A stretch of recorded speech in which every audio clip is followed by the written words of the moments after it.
आई जाऊन 1 वर्ष झालं ग, पण हा अजून सावरला का नाही हे बऱ्याच प्रयत्नानंतर मला कळलं.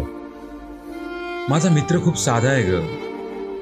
त्याच्या आईची खूप इच्छा होती की कोकणात असं एखादं घर असावं, पण शेवटी आईच्या अस्थि विसर्जनाला तो कोकणातल्या नदीवर आला. तुला माहितीये, परवा प्रवासात ना मी त्याला त्या नदीमध्ये, त्या निसर्गामध्ये आईचं अस्तित्व शोधताना पाहिले. त्याची ही खंत दूर व्हावी यासाठीच हा सगळा खटाटोप चाललाय. होईल हो सगळं व्यवस्थित. भाऊजी आलेच. बस, बोल, काय म्हणतो? कोकणात घर बुक केले.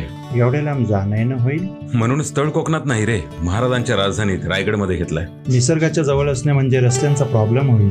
अरे 4 रस्ते आहेत आणि मेन रोडला तर स्ट्रीट लाईट सुद्धा आहेत. आउट साईडला असेल तर बाकी सुखसोयी? अरे सगळ्या सुखसुविधा आहेत.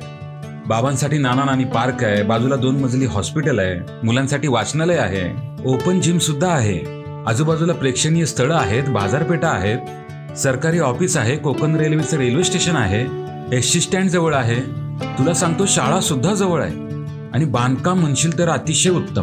10-15 दिवसातून आपण आरामशीर येऊ जाऊ शकतो. प्रोजेक्ट आहे कुठे? अरे मानगाव, रायगडमध्ये. www.commonmanproperties.com वर मलाही माहिती मिळाली.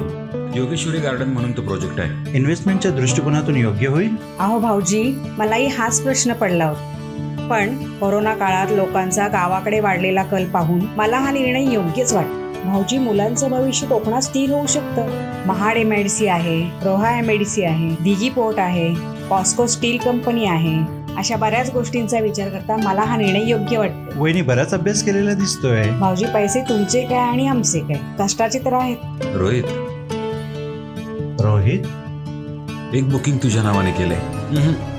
नाही आवडलं तर सांग, आपण कॅन्सल करू. विषय पैशाचा नव्हता रे, गरज होती चांगल्या मित्राच्या चांगल्या सल्ल्याची. अरे यार, तू भी ना. चल येतो, बाबांना खुश खबर देतो. मित्र वणव्यामध्ये गारव्यासारखा